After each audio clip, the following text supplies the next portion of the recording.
you guys in just over a minute.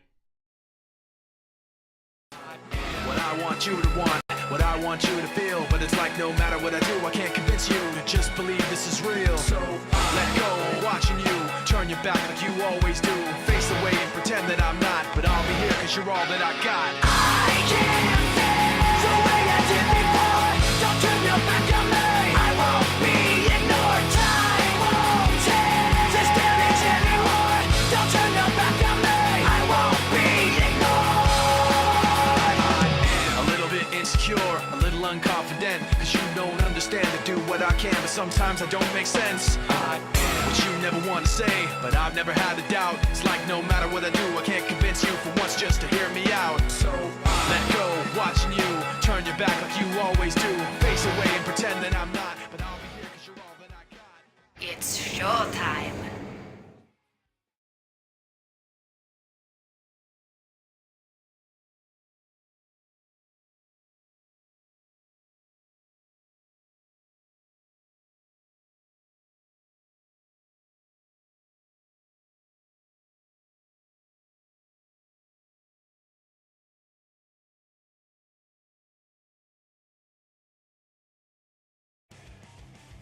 Okay guys, welcome back. You are watching the STPL. I'm Kix, your host, caster, and organizer of the STPL, and joining me is my fellow caster, Rapid, once again.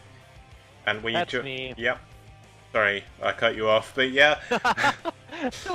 that's why it helps to be casting in the same place. Like, when we can't see each other, it makes it a little bit harder. But basically, we just saw a very quick game one between aSh and ReV, and we are going to be moving on to a second game here.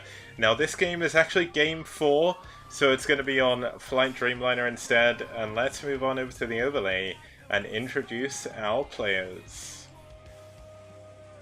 And as I say that, I completely lose the right window. That's always so funny when that happens. Okay. Ha ha ha ha ha. It's always so funny when that happens. No, but for real though, thanks for doing all the production and stuff. It's super sick. I don't know too many other tournaments that put this much effort, especially behind the scenes into player stats and databases and stuff like that. So that's pretty cool. Thank you. Okay, so starting us off for aSh. Well, not starting us off, but in our second game, we're going to have their captain once again. He did play a game yesterday, did unfortunately lose that game, but he's back here again, and it's going to be Dentarg as the Protoss player. Now, did we not just like literally cast both of these players yesterday? We did, but they weren't playing together. It's because right. I usually wouldn't do this kind of... It's because this is a week 3 game. Yesterday was week 2. And aSh versus Team 9 I was going to do the first day, because I knew that they were playing like pretty early on in week 3 when I was going to plan to cast them. And basically, I didn't have any well, I had some replays, but aSh had some problems, so that's why they ended up with 2 walkovers and stuff. But either way, aSh are looking a little bit stronger now. They've added some more players to the roster for the following week, so it should be a little bit better again. And his opponent gonna be the guy who just turned up in chat. Is actually going to be Caspas. He is one of the most generous people in the Brood War community, I would say, with his money. He's donated a lot to pretty much every tournament there is going, so a huge thanks to him. He did lose his first game as well yesterday, but he is back here again the following week in another PvP. Yep, and if you guys want to be like Caspas and be one of the most generous peoples in all of the known world, you can click the link in chat and go to Matcherino to donate $1 to the STPL prize pool by using the code STPL2. You can indeed. That's a very good way. It's completely free, and I know that always confuses people because free sounds like 3, but with no charge whatsoever. If you put that code in, you can add $1 to the prize pool, so it's pretty cool. And I believe there should be codes left. If there isn't, someone let me know in chat, and I can talk to Matcherino again, who are one of our generous sponsors. So let's have a look at what map they're going to be playing on. I mentioned it before, but it's going to be Flight-Dreamliner. I know we had a little bit to say about this map yesterday, where it's from the Korean OSL Season 2 in 2010. And basically, it is shaped like a plane. Not too much else to say. The mains are very close together. Could lead to some very early shuttle play, possibly ReVs as well. But the only way to truly find out how this is going to go is by switching over to the game.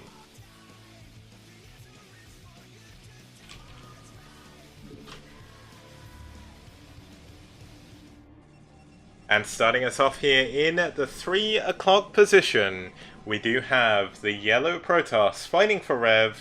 It's going to be Caspas.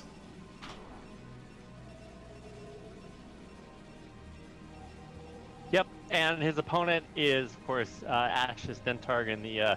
Why don't we take this opportunity, Kix, to settle the age-old dispute? What is this greenish color? It's teal, man. It has to be teal. No.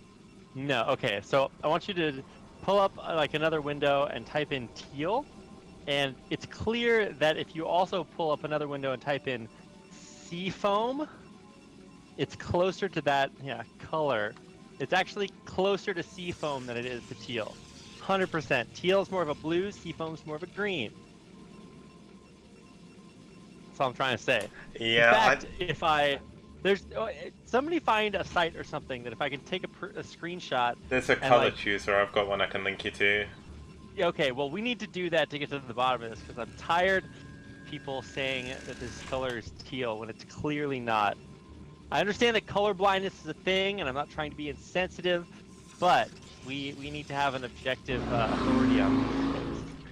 Yeah, but you know what? I'm gonna agree with you and say that does look a lot like seafoam green. But there's probably another like weird color this looks like as well. Probably. This yellow isn't actually yellow. It's like mustard 76 or something. I don't know. You can never be too sure with colors. There's so many of them. Oh, you really can't, Kix. That's why we need to get to the bottom of this. And I'd just like to put a shout out to Radley in the chat, who, after reading the name 2 bits above him, Caspas ReV, asked if someone from ReV was in the chat. That's really good.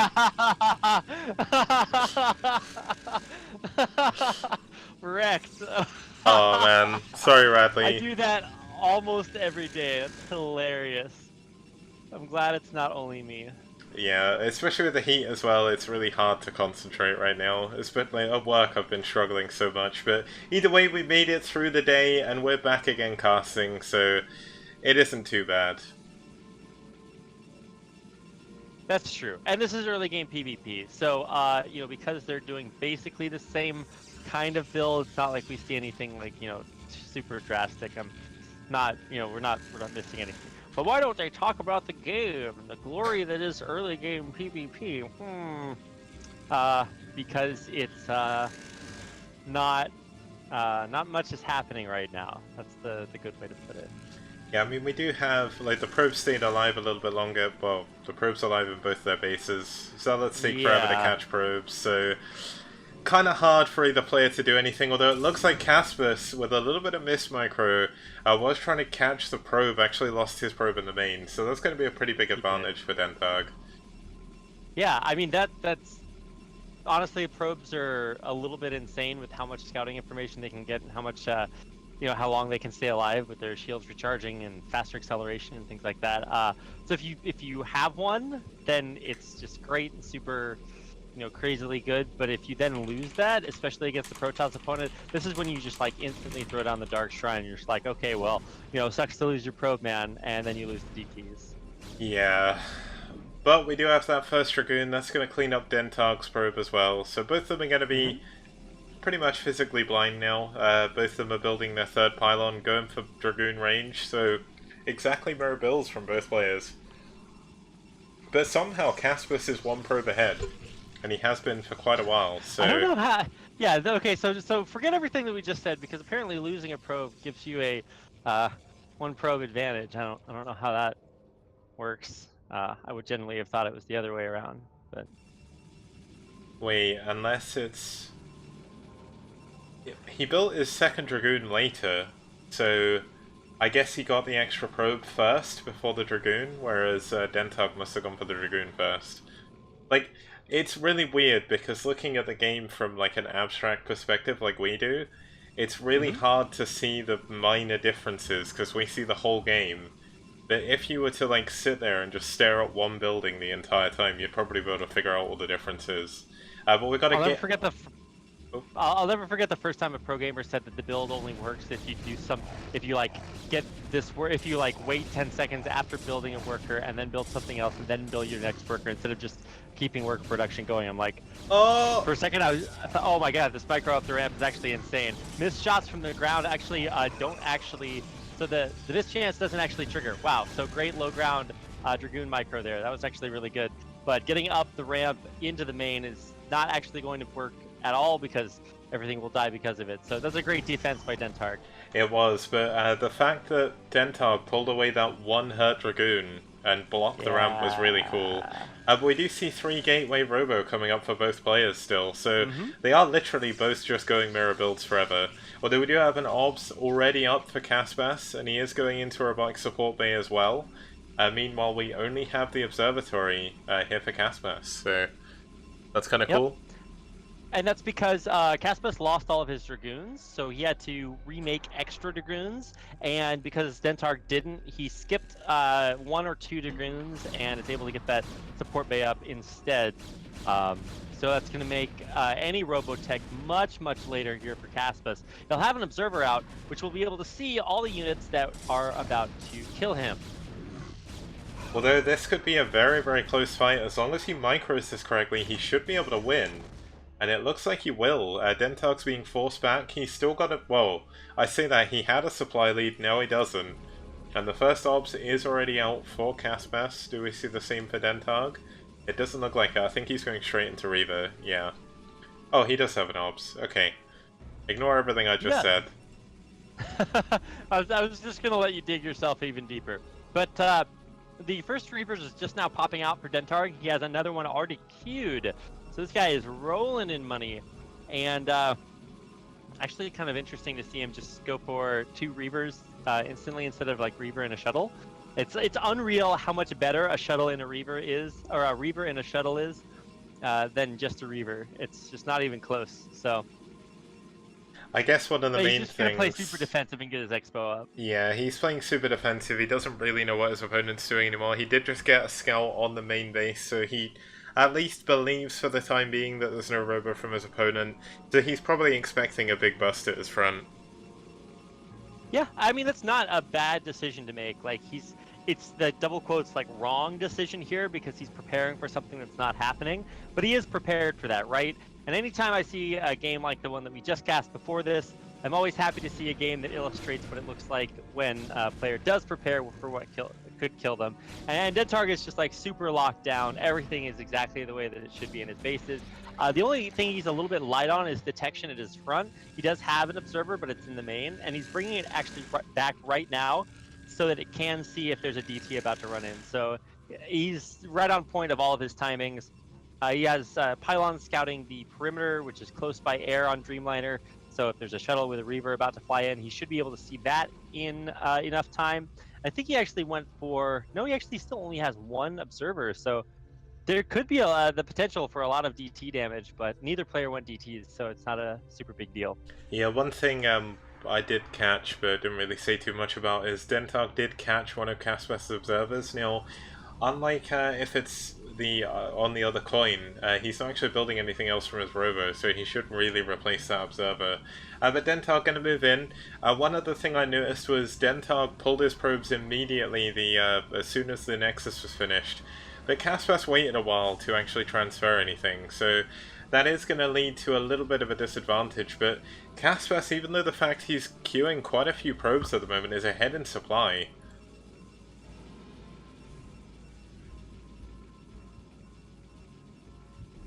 Sorry, I was distracted. I didn't have a good follow-up for that one. Oh, it's okay. I only stopped to take a swig of apple juice because it was getting to the point where I've not drunk for a while. So it's like, you know what, I'm gonna... Apple juice? Yeah. Now, is this 100% organic apple juice, or is this double quotes apple juice? That's like 10% apple juice, 90% from concentrate. It says it's not from concentrate at all, so... Ooh. It's wow. posh apple juice, man. But here we go. Looks like we're gonna have an engagement at the front of Caspas' base. Dentarg taking the high ground. Gonna push down from that high ground. Gonna be annoying, but Caspas has a lot of Dragoons right now. It's gonna be very hard to bust Caspas should not push forward and fight this. Reavers on the high ground are going to absolutely ruin his day. He's doing a great job. Dentarg is Oh, he gets controlling one. his Reavers until right as I say that he loses both of them. Is about to lose the shuttle, but this is actually way too much damage. He does lose both of his Reavers, but the Dragoon count is just so massively in Dentarg's favor. That's just insane. He also gets the bonus Observer there, and now Caspas has 4 Dragoons Yep, 4 against Dragoons. like 7 Dragoons, and I think there's another Reaver on the way. He does have 6 gateways, so if he can hold on for a decent amount of time, he should be able to hold with reinforcements. But still, he's had to pull the boys. He's pulled the probes out. A nice snipe with those probes, actually, on one of those Dragoons. And Caspas is doing the best he can to hold on, but I think he's got a misrally. Oh, misrally or miscontrol. That losing a free Dragoon when you actually just need like 10 more Dragoons is not going to help you out. I mean, yeah, he does have actually a surprising amount of gateways, 1, 2, 3, 4, 5, 6 in his main, but I don't know if even the home field advantage is enough to win this, especially when the shuttle comes back over. Yeah, this is a really, really nicely executed attack by Dentarg, getting a lot of probes, a lot of Dragoons. And there's really nothing that Caspas can do about this at the moment. He's down 40 supply. He's trying to hold on with everything he can, but it may not be enough here. I'd like to mention that he made that decision to fight uphill into double Reavers at 4:20 o'clock in Korea, so that can only be the rational explanation for why anybody would do that. That's generally not a great idea, and I think we all see why, because it just gives Reavers that extra defense, and diving into Dragoons on high ground is just a little bit rough. So still a little bit rough on the rally point. I think one of his gateways is actually rallied way farther forward than the other, so that's why he lost that earlier Dragoon. But actually the home field advantage is kind of kicking in here. Pumping off the 6 gates is giving him quite a few Dragoons up at the front, but he is way down in workers and down about 40 supply at this point. Even though neither player is taking a third base, We're going to see a third now, though. Dentarg is way ahead. Dentarg did go in for a Reaver drop. I didn't see if it did any damage. I caught the end of it, but he is... Yeah, there's... Oh, wait, did we not catch that? Every probe died in the main. I think they all pulled over to the natural, but he didn't have... He barely had any probes in his natural, so... I don't know. I was trying to catch the Reaver when it dropped out the shuttle, but we've got Dentarg taking that island base in the bottom right. Going to be very easy for him to hold. And then Caspas is trying to move forward against these Dragoons on the high ground again. I don't know why he keeps doing this. This time, thankfully, there aren't any Reavers until I say that, and then a Reaver shows up in a shuttle. So he did go for shuttle speed, which is pretty important if you're going to go for Reavers and shuttles, but he's flying it pretty far forward. He actually drops the Reaver in the front. And there are Zealots here, so those could get a couple of big hits off on the Reaver. He needs to save the Reaver, but he's got terrible shuttle control and loses it straight up. So that's bad, but he's got so many Dragoons. Dragoon numbers. Yeah, he just got +1 as well, so that's kind of like the anti-timing for him to push in, but they do both have +1 attack, and Dentarg has such a good concave right now over the convex of Caspas. If you had to choose between convex and concave, which one would you say wins there, Kix? I mean, I've listened to Tasteless Cast a lot, and it's a concave, and there we go, GG! And Dentarg is going to win that game against Caspas. Indeed he does. I think the big turning moment, since they had pretty mirrored builds, was obviously that push up to the high ground. Did not work out for Caspas, and he kind of righted the ship at the end of that, but still it was down just like massive supply deficit. So, oh well, GG, and that gives aSh a win on the board. Yep, and that's 1-1 now, so that means... I mean, yeah, we do have an ace match, so that does mean that walkovers, no one actually told me what the walkovers were, but it's 1-1, so it must be 2-2 at the moment.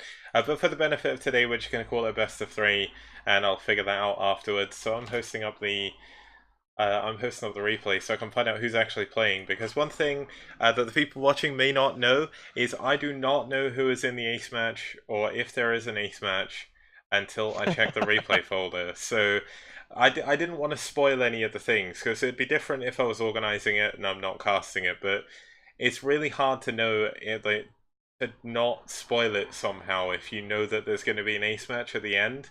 So what I ask people to do is send me their replay folder with like an ace match folder, and then if there's a replay in there, I find out the end. Or obviously, if we've done a full series, I could tell. Because there'll be like a 4-0 or something. But either way, looks like you're in the game. Let's head on over to the intro once again, and I will get the overlay set up for the next game. So see you guys in just over a minute.